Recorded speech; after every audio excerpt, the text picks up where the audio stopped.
Welcome, by Billy Bones. Segment 10. What this segment is, there's a lot of plot, there's one cool trick that happens in it, and lots of plot. What we're doing now, we're going to trigger the rest of the cutscenes to unlock Angelo. That way we have our 4 characters and we can take on the whole rest of the game. We start this segment about 20 minutes behind the RTA still, but we're going to catch up 13 minutes, and by the end of the segment, we'll be within 7 minutes of the RTA with a lot more levels. We'll talk about that later. One thing to note, the way the game does cutscenes, it doesn't care who is actually in your party. It will just bring forth their models during the cutscenes.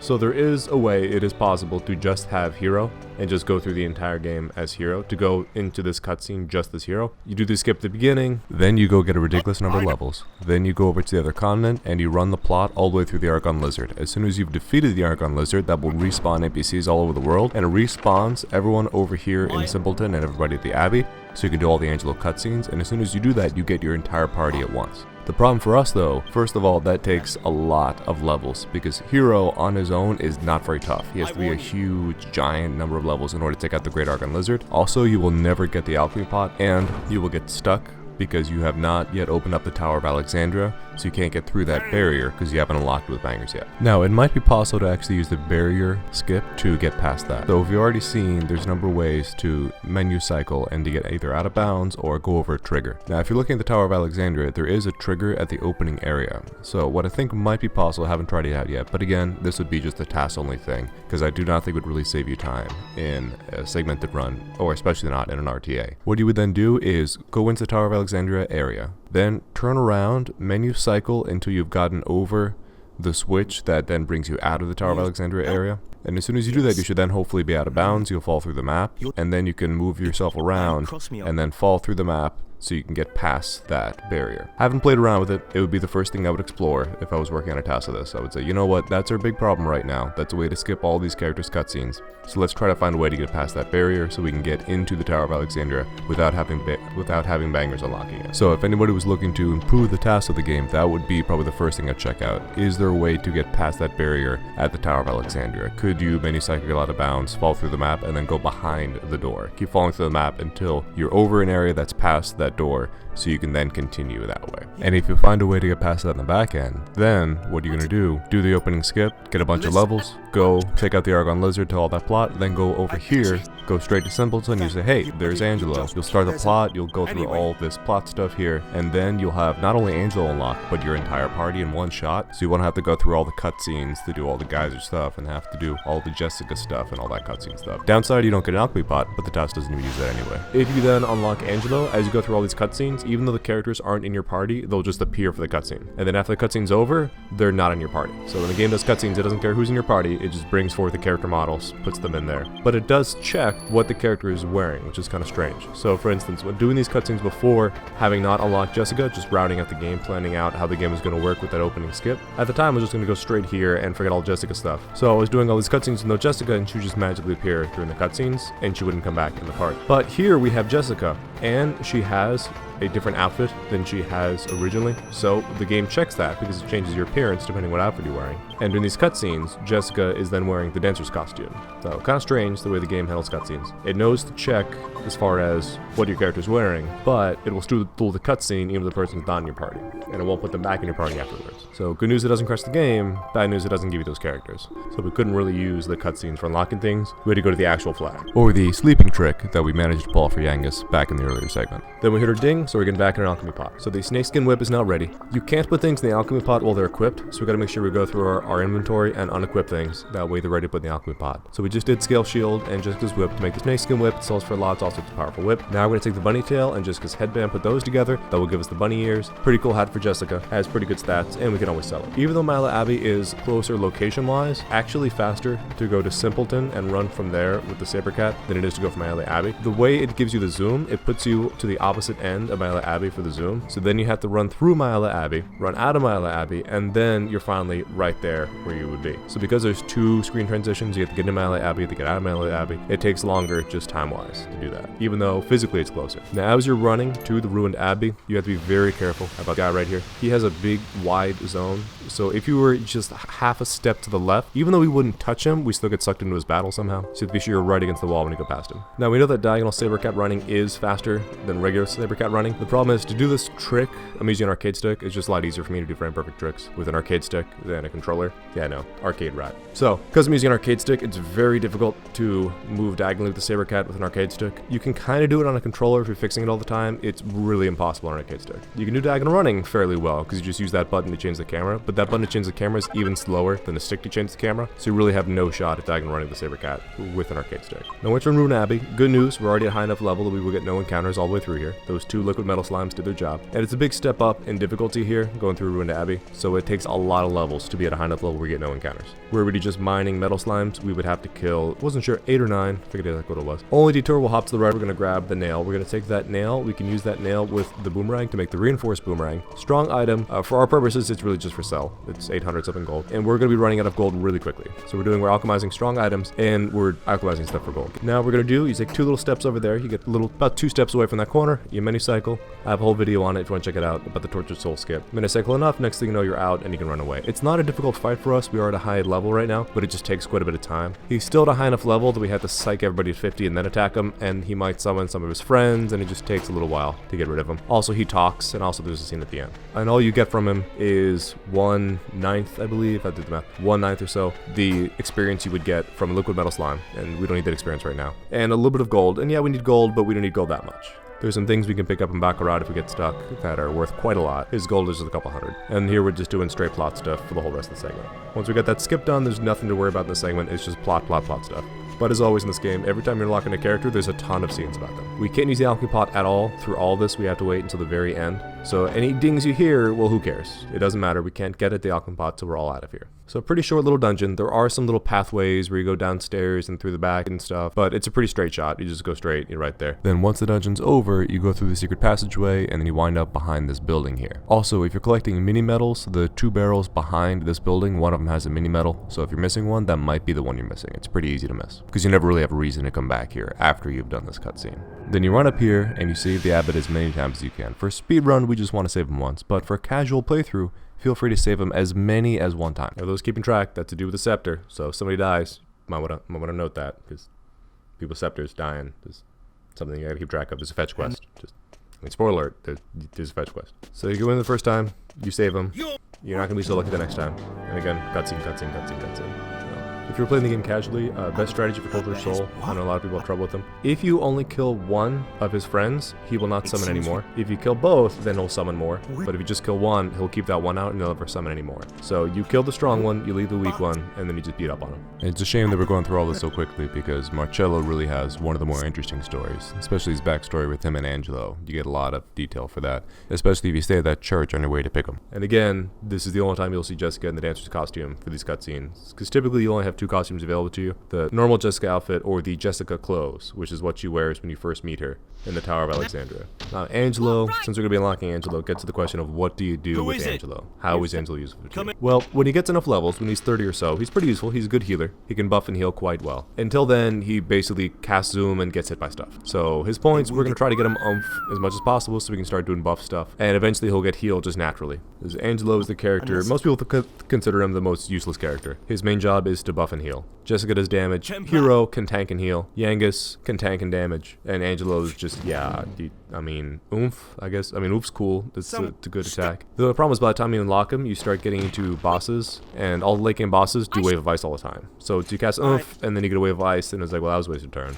I didn't do anything. So for that reason, people tend to think of him as kind of useless because, well, he's got this ability, but how good is that ability when everybody keeps just removing all the buffs he's getting? But really, if it wasn't for Wave of Ice, Oomph would just be broken. So it's good that there is a counterbalance because Oomph is a really strong spell. We're just going to double it. Just, there you go. Cast a spell, it's doubled. And one of the most important questions to ask in the end game when you're going and just farming dragons is, okay, this attack, is it oompable? Is it tension modifiable? Because that makes a huge difference. As far as weapons, there's some pretty cool bows, but for a lot of people, they go swords. And the reason why, swords, you have the Metal Slash, which will enable you to take out regular metal slimes pretty well. Also, if you get a Falcon Blade over Baccarat, then you can have 2 characters doing Falcon Blades, each using Metal Slash. So between the 2 of them, you should get a Metal Slime kill every single time. term based on that. Once you're in prison, you talk to some people, you run around in a circle, and then you're out. So you get a lot of mashing, you spin around in a circle, and talk to some people, then you get let out. Now, one of the abilities of Angelo's that we actually do want, we want to put some points into Charisma eventually, that way he can get Divine Intervention. Divine Intervention is a spell, and it's a 50-50 shot at working. If it works, it makes enemies more susceptible to spells. So what we're planning to do late game, get Angelo Divine Intervention, and then we can have Jessica Magic Burst and do ridiculous amounts of damage. Problem though, Jessica has to be at a really high level in order to get Magic Burst, because she has to put 100 points into one of her skills, and the game caps you as far as when you can put 100 points in any skill. Once you get let out, there's this very strange cutscene where you have a long walk through a tunnel. And I think what's happening is the game expects you to listen to all the dialogue, and it has set how long you guys walk based on the dialogue. So you're mashing through all the dialogue, you skip the dialogue very quickly, but the game still has you walk forever with nothing happening. So it's kind of strangely long hallway of nothing happening. And we'll get to that after we get upstairs here, and Angelo lets us out of the cell. We get upstairs, he tells us to go through a thing, you go through the thing, and then you have that long, boring walk with nothing happening. Spoiler alert, Trode's just fine. Nothing bad happened to him, and nothing bad's gonna happen to us. We're just gonna walk very, very slowly. There's some opening dialogue that you just mash through, and then all you hear are footsteps. So if you watch a clean version, you'll hear, "Huh, what?" And then just footsteps over and over again as we walk through this slow tunnel. Well, let's time it. How long is this? Okay, starting now. So we finally are in the tunnel, just walking. Just walking. Doing lots of walking. And it's just me, it's just odd. Nothing's happening. You're just walking.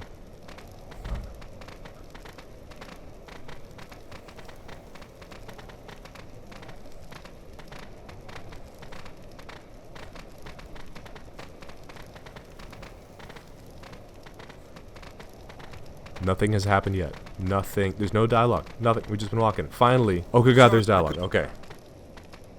Something happened. So strange. So strange. Hey, yeah, the first time I did the Torture Soul skip, and then I hit this, I said, oh my God. Oh. I guess the skip doesn't work. I guess the skip makes it so that you just get stuck walking forever. The game's glitched out. And I start freaking out. And then 30 seconds later, oh, somebody talked. Okay. Okay, we can keep going along. The game's not glitched out. We can progress. And it's actually one of the more interesting stories going on right now, where you learn about Angelo, his half-brother Marcello, and how everything's working between them, and their whole backstory, and what happened to both of them. But once you're skipping all that text, it's just like, yeah, lots of walking.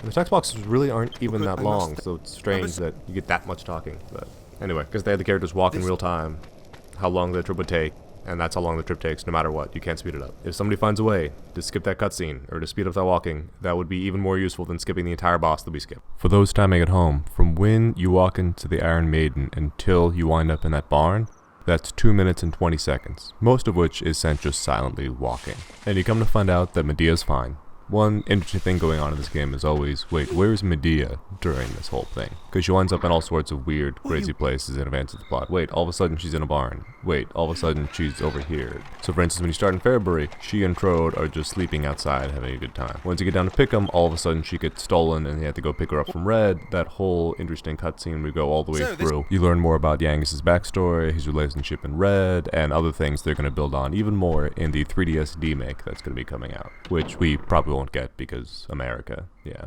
who knows? I mean, DQ7, we didn't get it either. Anyway, all that plot, trying to get the Venus tier, and even the trap box, who is one of the first bosses who can crit you, and so you can have, oh, I got this on lockdown, I'm destroying this boss, all of a sudden there's a crit, and things change. But that you can also poison. So one interesting strategy some people will try to pull off with Trapbox will be to poison him and then just defend the entire time and let him die through the poison. We're skipping all that coming up, sorry. Now once you get out of the little shed here, the fastest way to get back to the Abbey is to just wing to the Abbey. It is possible to go around the back way to take the exact same shortcut you did before, and going all the way through the ruined Abbey, it just takes longer. So you just cut through my LA Abbey as normal. And we still have some wings left. We're about to run out, not that big of a deal. Once we have Angelo, we can zoom everywhere we want for free, because he has the zoom spell. And we don't really care how many magic points he has at any time, because he's not going to create anything for us. He's going to eventually cast Oomph, and he'll be healing between battles. That's pretty much his entire use, until late in the game. Now, picking up the plot here a little bit. Right now, we're running back through, trying to save the abbot. We're not going to get there in time. What actually happened here, Marcello, who is the half-brother of Angelo, is basically in charge of the Abbey. He's the one who runs the guard, who watches over the Abbot. While being the Templar captain, Marcello notes that this Dolmegas guy who would come to visit doesn't seem like a good guy, seems like there's some trouble brewing. So he puts everything on lockdown, wants to protect the entire area. Turns out though, that doesn't work, as Dolmegas can fly, he can sneak in, he can break through windows, and Dolmegas breaks in and still bad stuff happens. So he had the whole place on lockdown, which is why Angelo needed you to go check on the Abbot, because Angelo says, you know what, I'm worried, I think something bad will happen to the Abbot. You go through the ruined Abbey, you find the back way, you save him the first time, but the second time you're not as lucky. And I always love Angelo's big action hero moment that he has here. Hero just ran across those flames like a second ago, nobody cared, but now Angelo's doing it, and we have the slow motion, the jump over the fire, and everything's burning, and my god, what a hero, and you're like, I just did the same thing 2 seconds ago. Then, speaking of action hero stars, you have Yangas here saving the day, using his head, figuring out a way to get through this door. Then, as soon as you run in here, you have to go and help Angelo with this person. If you try to just go run straight upstairs to the Abbot, Angelo will say, you're a horrible person, how dare you do that, and then you walk over to him, and then the two of you then do the exact same thing you would have tried. Then the two of you run up these stairs. Then you have some great camera work here going on in the game, where the game, being very cinematic, reveals you run up these stairs, and then Dolmegas is standing there. Now, a little bit of backstory will give you the full context of what's happening here. Angelo and Marcello are half-brothers. Marcello is the oldest. They have the same father. Their father was married to Angelo's mother, and they could not conceive a child. But the father conceived a child with, I believe, one of the maids. The resulting progeny was Marcello, and because he was a bastard, because his father would never claim him, and I believe his mother died in childbirth, I forget that point, they then disowned him and sent him wandering around through the world. The Abbot took him in. The father and his wife then magically conceive a child. The resulting progeny is Angelo. Angelo then lived the life of luxury. Marcello always hated him. But then Angelo's parents die, Angelo loses his sweet spot that he had before. He's then wandering the world, and he also gets taken in by the Abbot, but Marcello still hates him. So Angelo spends his entire life trying to get Marcello's approval, and Marcello just can't forgive him for the sins of his father. And that ends up resulting in Angelo spending most of his time gambling and drinking and womanizing, instead of taking his duties seriously as Marcello does over at the Abbey. Now, to recap the scene you've been watching, the only person standing between Dolmegas and the Abbot is Marcello, who's ready to give his life to save the Abbot. He then shrugs off Angelo's help, because he doesn't need his help, he still hasn't forgiven him, but Angelo doesn't care, he's still trying to save him. Dolmegas pushes him out of the way. Oh my god, what's gonna happen? Great scene here. Then Trode jumps in the way as if he's gonna save the day, and you think, okay, Trode, is Trode gonna save, or do we have to save Trode? Then you see Hero leaping forward, you're thinking, okay, Hero is going to try to save Trode, and something bad's gonna happen to Hero, which would never happen, but maybe like a Dragon Quest V type of thing, he's not the real hero, we found out that Marcello is the real hero, something like that. But as it turns out, it's actually the Abbot. The Abbot is the one that's the hero here. And if you're taking notes at home, remember where that was. There's a fetch quest. In any event, Dolmegas cementing itself as one of the greatest villains that the series has ever seen. And just that laugh, just that haunting laugh that it leaves you with. Oh, amazing. And then we're all just left to pick up the pieces now. So, moment of silence for probably the nicest man that is in this game, Abbot Francisco. I neglected to mention in the last segment, but another reason to get daggers for Jessica, there are a couple bosses that are poisonable. So what the low level route does, and what this is, there's a challenge that some people do with RPGs where they try to complete the game on as low a level as possible. There are some bosses that can be poisoned. So what they do is they give Jessica points into daggers. That way they'll get to that boss, they'll poison it with Jessica, and they'll just defend the entire time and wait for the boss to die from its injuries. So pretty cool tactic. We don't have a use for it here. That little kid wiping with a tear is the best part. That really shows the next generation. Just like Marcello and Angelo, all those wonderful people that he touched, now left without him. Also, Jessica probably could have picked something a little bit more appropriate, but that's really our fault, because we're just keeping her in the dancer's costume so she has more defense for fights later on. So after the death, you evolve the funeral cutscenes. After the funeral cutscenes, you then have to walk by foot all the way through Mount Abbey. You can't press zoom because Angelo's waiting for you right before the door. So we're going to go all through the cutscenes, master all the cutscenes, walk out, do the final Angelo cutscene, and then save right outside the door. And that'll be in the segment, our big plot. One cool skip, big plot segment. After this is just going to be level, as many levels as possible. Then we're going to go kill Lizard. After we kill Lizard, then we do the little setups for the Dolmegas fight, and then we're taking out that Jester. Payback time. When you wake up after the funeral, you then have to go talk to the dude in charge. Way to find his room, it's not the room directly across from you, it's the room with all the guards, so you just go look for guards. It's a pretty small abbey, you can't really get too lost in the abbey. There's some cities and dungeons later on where you can totally get lost and totally get lost for a very long time. This really isn't one of them. Now, the good thing about this segment is we get to see Dreambloom's favorite character in this game, Marcello, or as they call him in Italy, Marcello, or if you're in Argentina, Marcello. All depends. In America, Marcello, that's what we call him. Anyway, Dream Mom's favorite, strong character, taking care of people. Hate Angelo, though there's a backstory, you'll learn about it. In the normal plot, right after this, you're then going down to Pickham, and Pickham is a good place to get lost in. There's a lot of little passageways and things. Once you figure out how it works, okay, it's pretty easy. It just takes some tracking back and forth. But when you first get there, you spend a lot of time being very lost. Good news for us, we're gonna skip Pickham entirely. After you have Angelo unlocked, the only thing we care about is going and killing the lizard. So we will skip the trap box fight, all of the Pickham plot, all the Don Mole stuff, and we're just doing all the Trodan stuff skipped as well, and just picked up in the far continent. So a couple hours of plot nonsense we can skip. Also, we can do much faster leveling, because we don't have to take out metal slimes, we can take out liquid metals, which are much better. And yes, his door is very annoying. It's very annoying to go through his door. Marcello has one of the worst doors of all time. You will get caught, go the wrong way. And again, little optimizations, you want to hit door handles as best you can. Every time you have a door handle, try to hit it dead center. At the very end, we talk to Angelo. He's standing by the door. He says, okay, fine, cool, I'm gonna go with you. I don't even care. We then have Angelo locked. We then have everything we need to do on this continent, except for leveling, of course. And all the plot waiting for us is on the far continent. We gotta go explore, find out that, as it turns out, we can't get into Dolmegus' place until we have a thing that lets us into the Dolmegus place. Then we go to Argonia, and the guy tells us, well, I don't have it, but I'll give it to you. If you do lizard fight stuff, then we do lizard fight stuff, then we get the thing, then we gotta charge the thing, and then we can finally advance the plot after that, and go fight the Jester. So that's the end of the segment. Final time for the segment, 2 hours and 17 minutes. So we're a little behind the RTA right now. We have the little trip to the side. We're catching up quickly, because we got to get through that very quickly. The RTA takes quite a while fighting that Tortured Soul boss, because it's at a lower level. Also, it has a bunch of encounters it has to run from, whereas we skipped all that. We saber-catted faster running. We skipped the whole boss battle. So we're catching up in the RTA. After this point, the RTA is doing a bunch of leveling, and we're going to do the same thing, but we're going to level faster, because we can go take out liquid metal slimes, and that's where we're really going to start pulling ahead. Because after we take out those liquid metal slimes, and we go straight over the far combat. So we're catching up. This segment starts the beginning where we just chase and we catch up and we eventually pass the RTA. Thank you for watching.